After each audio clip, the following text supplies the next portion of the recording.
She was beaten for birthing a girl. The widowed sheriff took both mother and baby home. Under the late afternoon sun, the drylands shimmered like a brass mirror stretching to eternity, and a hush lay over the earth as if the desert itself were holding its breath. A lone woman stood at the edge of that heat-wavering plain, her dark hair wind-tossed, her cheek bruised purple against her copper skin. Nayeli Lonebird held her daughter close, little Tala with wide, startled eyes, while every step she took stirred small clouds of dust that clung to her ankles like worried ghosts. She looked ahead as though she feared the world might break open beneath her feet, and yet she kept walking, because mothers always did. A whisper of curiosity slipped into the air with a drifting grit, for someone, somewhere, was watching her from the saddle with a gaze she hadn't yet sensed, though she soon would.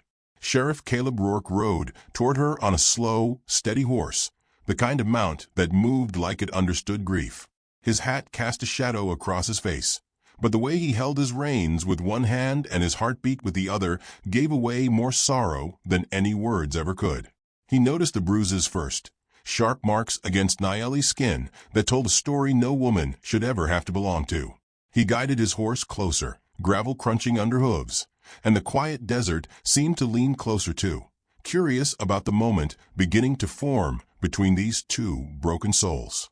Caleb dismounted with a soft grunt, landing with the weight of a man who had forgotten what warmth felt like.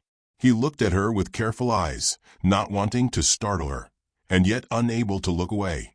Nayeli stiffened as he approached, instinct braced from too many nights spent guarding her child from the world's cruel hands.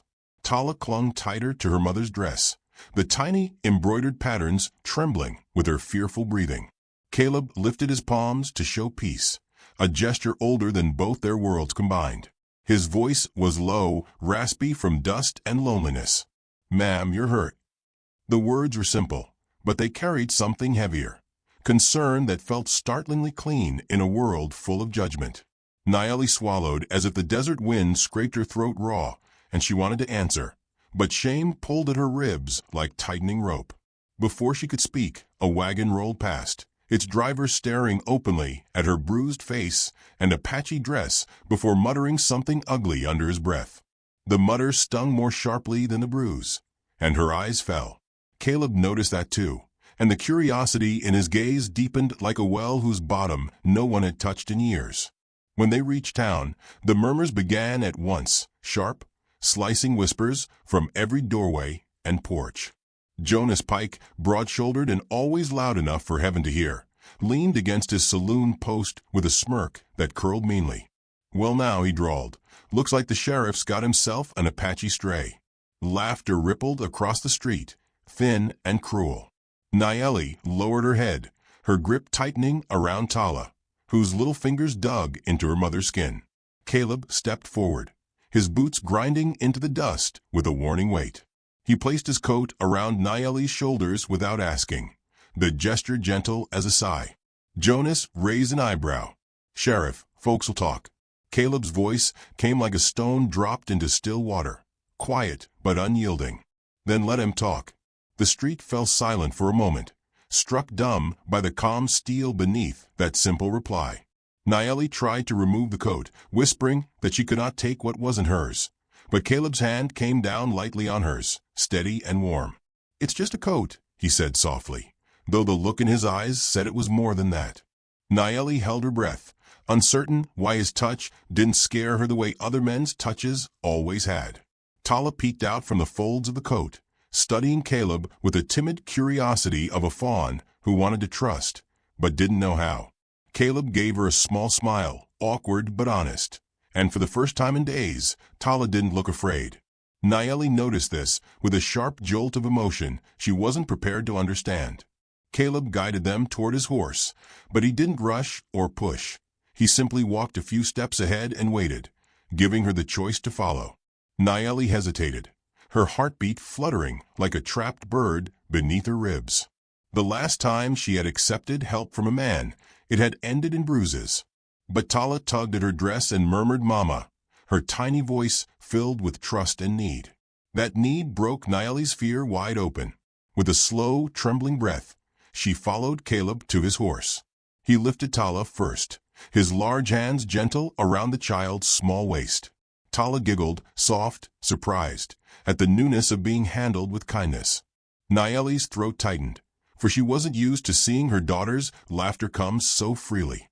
Caleb helped Nayeli mount next, his hands briefly settling at her waist with a courtesy so careful she felt it all the way to her spine.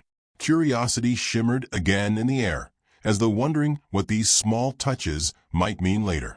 The ride to Caleb's ranch unfolded beneath a sky streaked with red and gold, the sun sinking low behind distant buttes. Nayeli sat stiffly at first, holding Tala and keeping her gaze fixed on the horizon, but Caleb rode beside them at an easy gait. He didn't speak much, and the silence between them felt oddly safe, like the space between two heartbeats waiting for something to begin. Birds glided overhead, and the scent of warm cedar drifted faintly from the direction they traveled. Tala leaned against Caleb's back at one point, small hands gripping his shirt as though testing the sturdiness of this new protector. Nayeli watched that almost unconsciously, a flicker of wonder stirring inside her at the sight of her child trusting a stranger so naturally. When they arrived at the ranch, dusk had settled softly across the land.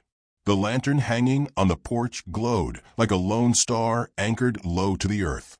The house itself was modest, weathered wood, a porch swing swaying in evening breeze, but it felt lived in, honest. Caleb opened the door, letting the warm scent of cedarwood and stew drift out. Nayeli stepped inside cautiously, Tala nestled on her hip, gaze sweeping over the tidy room with its single rocking chair, folded quilts, and shelves filled with tools and quiet, practical belongings. It looked like a home shaped by a man who had learned to live with silence. Caleb cleared his throat, glancing toward a closed door at the end of the hallway. "That room was my wife's," he murmured, voice dipped in something tender and broken. "Ain't been opened in years." Nayeli felt a pang not of jealousy, but respect, for grief that still hung in the corners of this place like gentle ghosts. While Caleb heated water for Tala's bath, Nayeli stood near the small table, her fingers brushing its smooth surface. She spotted a sewing kit, delicate and untouched, and wondered if the woman who once owned it had stitched beauty into this home the way her spirit seemed stitched into Caleb's quiet strength. Caleb carried a basin of warm water into the washroom, pausing with a hesitant look. "You're safe here," he said simply.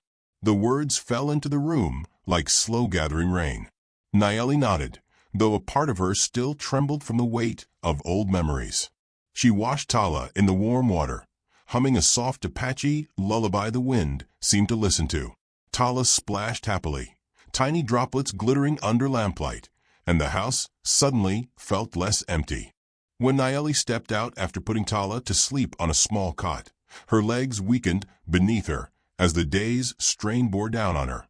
A tremor ran through her hands, unbidden and frightening.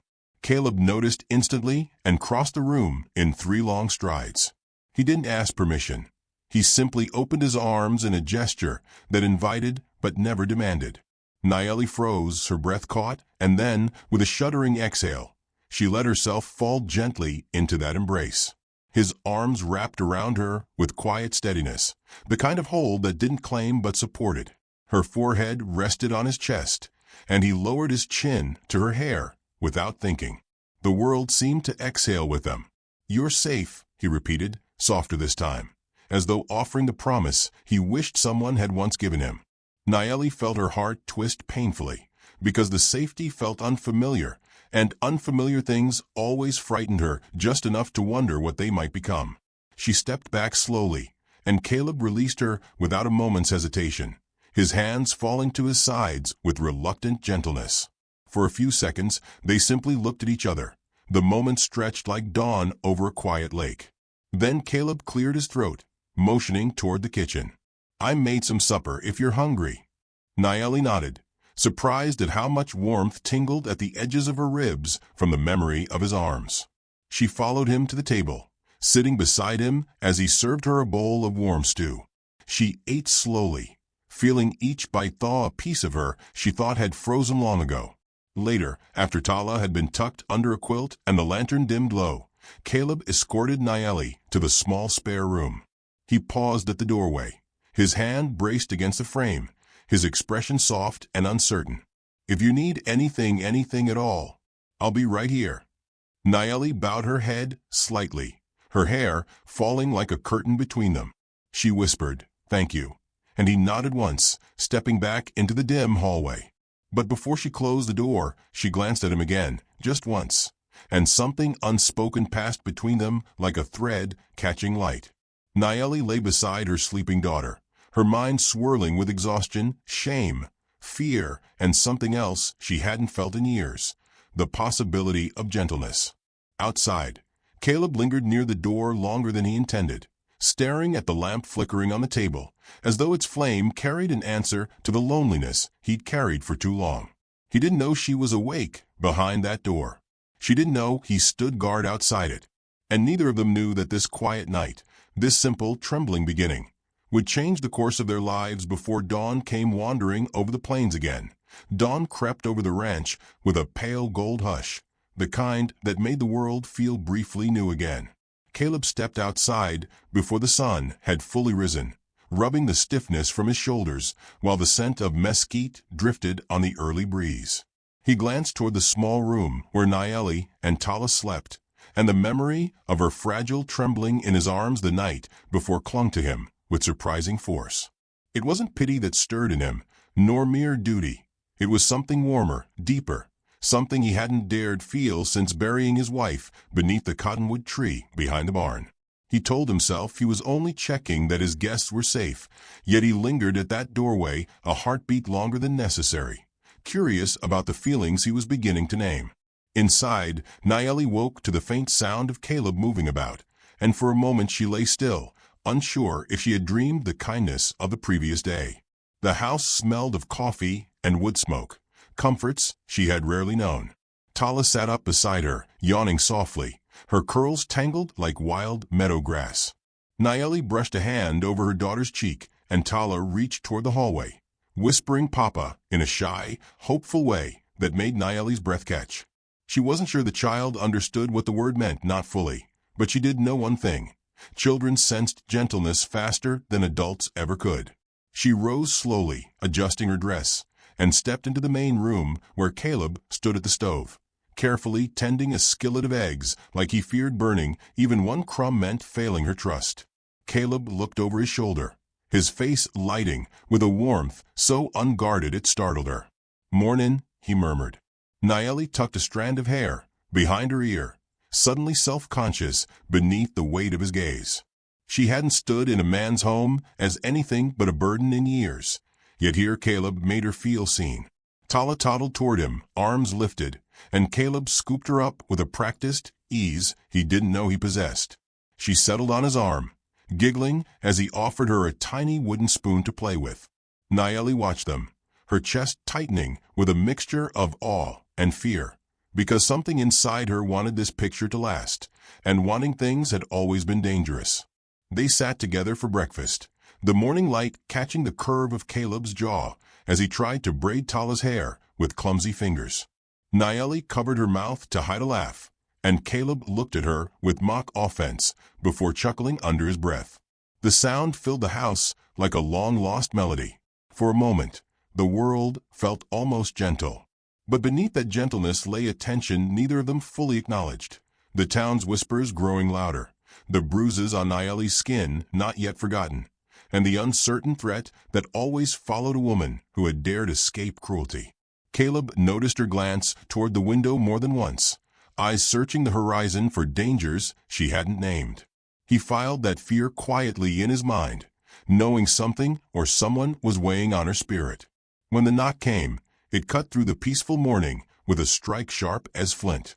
Caleb moved instinctively, placing Tala into Nayeli's arms before stepping toward the door. Outside stood a man with sandy hair and a crooked scarf wrapped around his neck, Elias Ward, known troublemaker, known drinking partner of the brute who had once called Nayeli his property. Elias tipped his hat in mock politeness, his expression slick with menace. "Mornin', Sheriff," he drawled. "Word around town is you're harboring someone who ain't meant to be here." Nayeli stiffened, holding Tala tighter, and Caleb's jaw tensed with slow, simmering rage. Elias shifted his weight, boots scraping the dusty porch board. Her people sent me, he continued, said that Apache woman's got reckoning due. Figures a lawman wouldn't interfere with tribal matters. Caleb stepped fully outside, closing the door behind him with deliberate calm. That woman's name is Nayeli, he said, voice like carved stone. And she ain't going anywhere she don't choose to go. Elias smirked, leaning closer as if smelling blood. Town's talking, Sheriff. Say you've taken a liking to her. Say you ain't right in the head after losing your wife. Say, Caleb's hand shot out, gripping Elias's collar with controlled force, stopping the words cold in his throat. You watch your mouth. His voice was low, nearly trembling with the effort of restraint. Elias lifted both hands mockingly. Just telling you what's being said. Folks think you're playing house with someone who ain't got claim to be here. His eyes gleamed with ugly intent. Unless, of course, she's your wife. The sentence hung between them like a challenge. Caleb hadn't planned it, not yet at least, but something inside him hardened with certainty. She is, he said. The lie laced with truth he wasn't ready to confess aloud. Elias blinked in surprise, then barked a sharp laugh. Your wife? That's so. Caleb didn't respond. He simply stared him down with steady, unflinching eyes. Elias shifted, suddenly unsure. Well, if that's the case, but the falseness in Caleb's tone had not gone unnoticed, and Elias's curiosity was now tinged with menace. I'll be back, he muttered. We ain't done. He rode off in a cloud of dust that took its time settling. Inside, Nayeli waited with Tala pressed against her chest, dread tightening every breath. When Caleb returned, she searched his face for answers. He won't take you, Caleb said firmly. I won't let him. She studied him for a long moment, something raw opening behind her eyes. You told him we were married, she whispered. Caleb exhaled slowly. I said what I had to protect you. Her gaze lingered on him with a mixture of confusion, gratitude, and something warmer, something dangerously close to hope. But, he added, his voice softening, I didn't say it only for show. Her breath faltered, and she stepped closer without realizing she had. The air between them shifted, drawing them in like dusk toward twilight.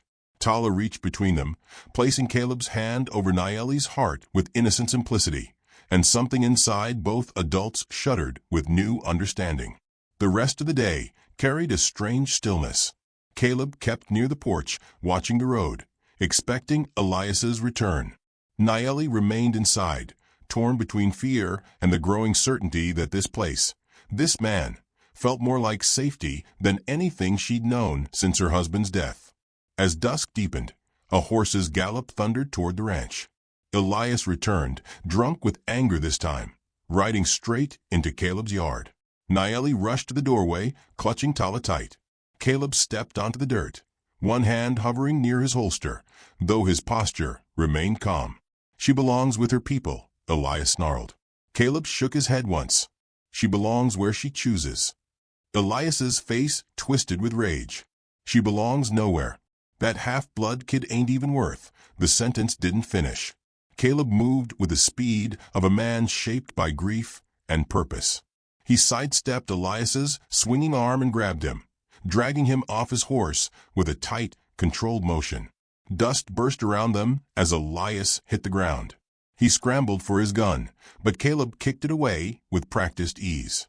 Elias lunged, fists wild, but Caleb blocked and held him down, his voice deadly quiet. You don't ever speak about that child again. You don't come here again. And if you try to drag her back into the hands that hurt her, I will stop you, and I won't need a gun to do it. Elias stared up at him, fear flickering in his eyes for the first time. When Caleb released him, Elias staggered to his horse, scrambling away as though fleeing a force greater than any sheriff's authority. Silence returned, broken only by the sound of Caleb's heavy breathing. Nayeli rushed to him before fear could stop her.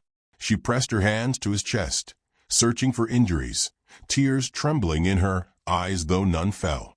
You shouldn't have done that for us, she whispered, voice shaking. Caleb cupped her cheek with one calloused hand, his thumb brushing lightly beneath her eye. I didn't do it for you, he murmured. I did it because no one ever stood for me when I needed it, and because I couldn't bear seeing you afraid."